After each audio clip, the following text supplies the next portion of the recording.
Assalamualaikum warahmatullahi wabarakatuh. Shalom, Om Swastiastu, Namo Buddhaya, salam kebajikan. Selamat pagi, selamat siang, dan selamat malam teman-teman. Pada kesempatan kali ini saya akan memberikan contoh pengerjaan tugas kelompok, yaitu mereview video lalu kemudian menganalisisnya dengan nilai-nilai Pancasila. Video yang saya akan review pada hari ini adalah hasil kolaborasi antara channel Watchdog Documentary dengan LBH Apik. Sebelum saya mulai memberikan presentasi terkait dengan analisis video ini, saya akan memberikan sedikit cuplikan video yang muda yang membela para legal muda, membela korban kekerasan seksual.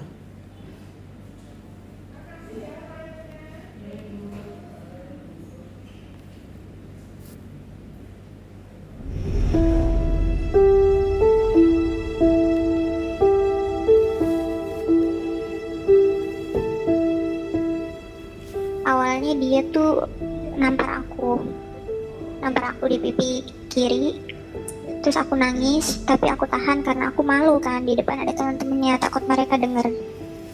Terus abis itu aku makin nangis kejer, dia malah makin jadi.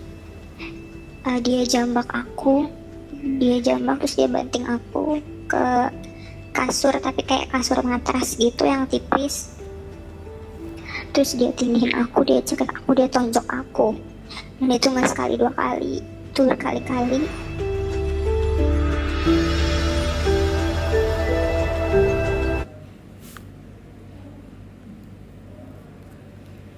Baik, itu adalah sedikit cuplikan video yang muda yang membela para legal muda, membela korban kekerasan seksual.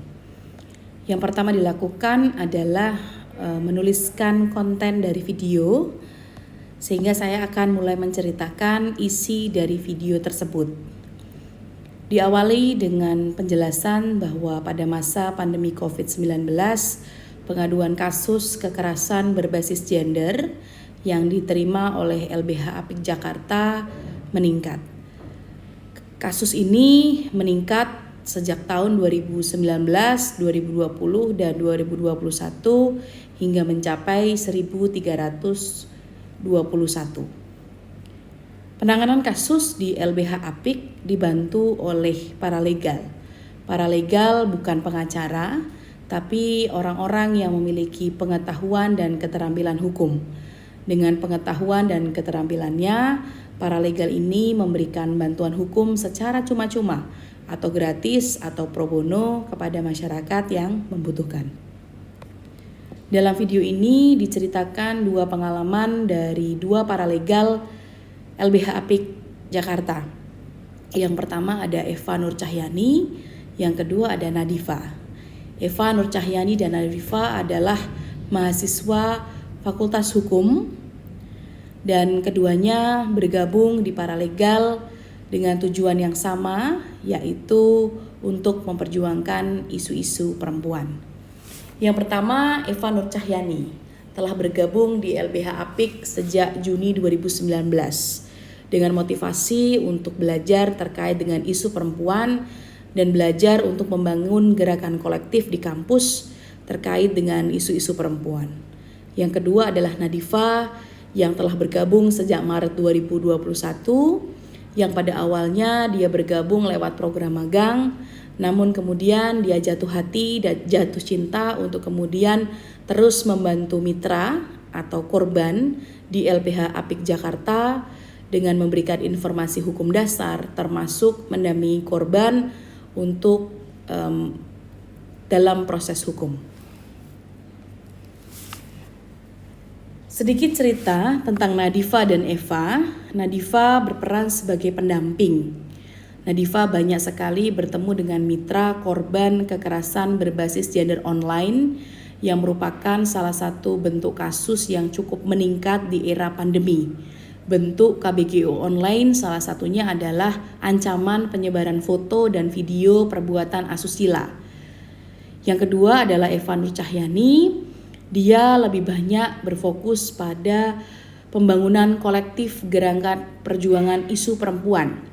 Pada saat itu kita masih bersama-sama berjuang untuk pengesahan RUU Tindak Pidana Kekerasan Seksual. Kalau saat ini sudah disahkan. Dan juga Eva juga melihat banyak terjadinya kasus begal payudara. Dan kemudian Eva bekerja sama dengan warga sekitar di daerah Tangerang di mana kasus itu banyak terjadi. Eva memberikan edukasi bahwa sebagai masyarakat kita juga turut bertanggung jawab untuk menyediakan ruang aman bagi perempuan, khususnya perempuan yang harus bekerja di malam hari atau pulang kerja atau pulang berkegiatan di malam hari dengan memberikan penerangan yang maksimal. Karena begal payudara ini sering terjadi di gang-gang kecil, di gang-gang sempit pada saat malam hari. Ini adalah video yang muda yang membela. Kemudian saya akan menjelaskan analisis nilai-nilai Pancasila dalam video tersebut. Di dalam video ini berfokus pada 3 hal. Yang pertama adalah kekerasan berbasis gender di masa pandemi COVID-19. Yang kedua adanya LBH Apik dan juga paralegal. Yang pertama kekerasan berbasis gender.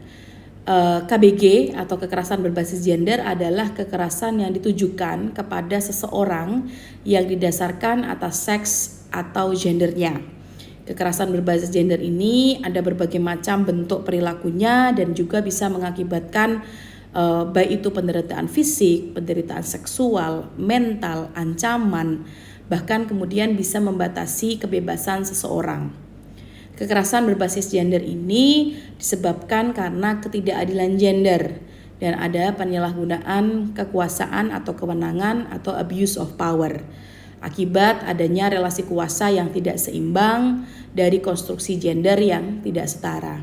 Contoh kasus KBGO adalah misalnya yang pertama yang online tadi, di mana dalam relasi pacaran gitu ya, dalam relasi pacaran laki-laki dan perempuan kadang bertukar foto yang sifatnya asusila, berkonten asusila. Kemudian ketika salah satu merasa lebih unggul dibandingkan pasangannya dan pada saat misalnya nih pasangannya tidak berkenan untuk kemudian mengirimkan lagi foto bermuatan seksual, maka si pasangannya tersebut bisa kemudian melakukan ancaman bahwa kalau kamu tidak mengirimkan maka saya akan sebarkan.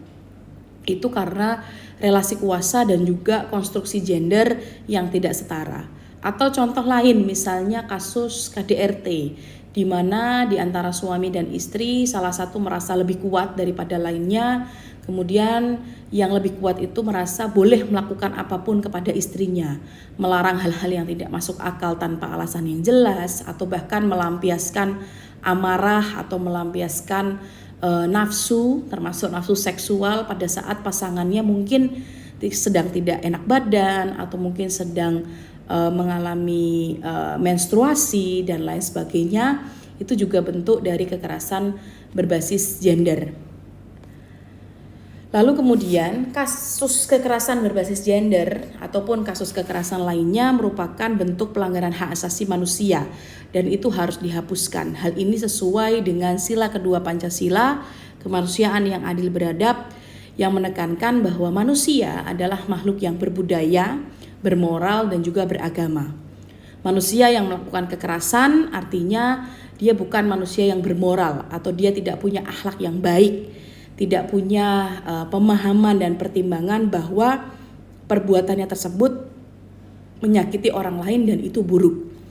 Manusia yang melakukan kekerasan artinya dia tidak berbudaya atau dia tidak punya peradaban yang baik atau dia berperadaban rendah atau kasar.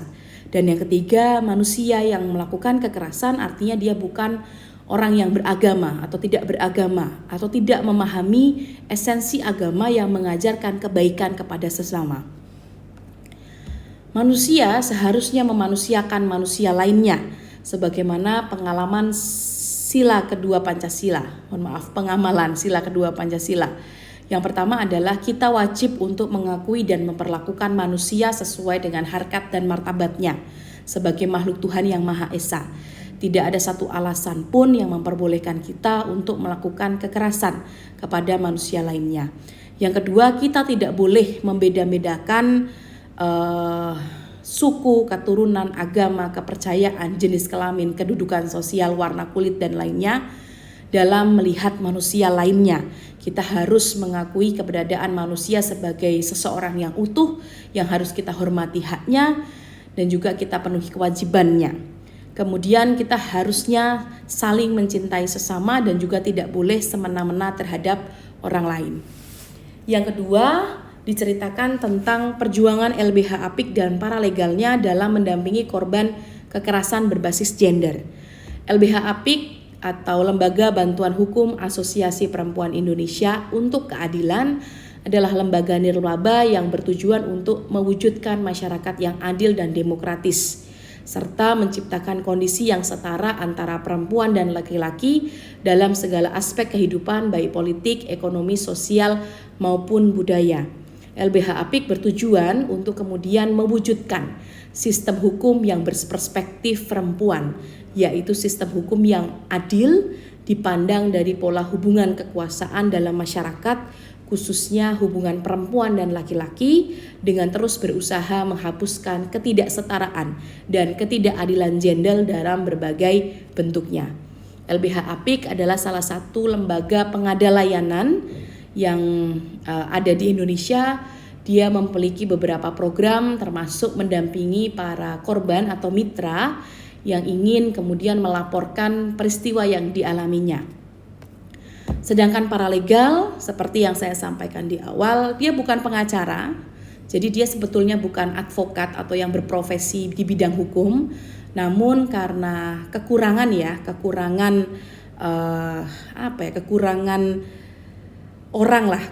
orang yang kemudian ada di bidang hukum. Kalau kita melihat sejarahnya bahwa paralegal ini dulu disebut sebagai pokrol, dia merupakan hasil reaksi atas ketidakberdayaan hukum dan dunia profesi dalam memahami dan menangkap serta memenuhi asumsi sosial masyarakat untuk mewujudkan hak masyarakat yang miskin dan marginal, atau bisa dikatakan bahwa mungkin profesi hukum dan dunia hukum tidak bisa menyentuh sampai ke masalah dasar masyarakat.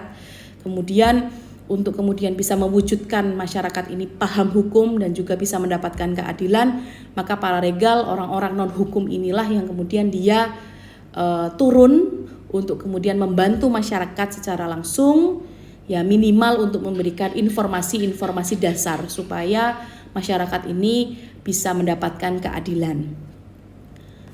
Baik, LBH Apik dan paralegal mendampingi para korban untuk memperjuangkan haknya sebagai manusia.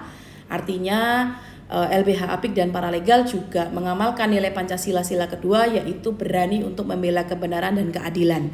Meskipun LBH Apik serta paralegal berada di luar ekosistem pemerintah yang seharusnya bertanggung jawab penuh untuk kemudian memberikan rasa aman, memberikan keadilan untuk masyarakat, namun sebagai infrastruktur politik mereka turut membantu perjuangan korban untuk pulih, membantu perjuangan korban untuk mendapatkan keadilan dari peristiwa yang dihadapinya. Baik, ini adalah sumber video hari ini.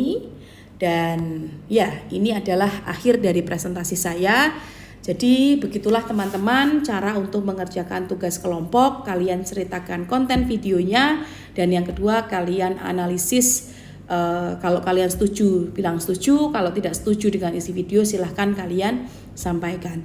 Baik, itu saja yang bisa saya sampaikan. Terima kasih. Wassalamualaikum warahmatullahi wabarakatuh.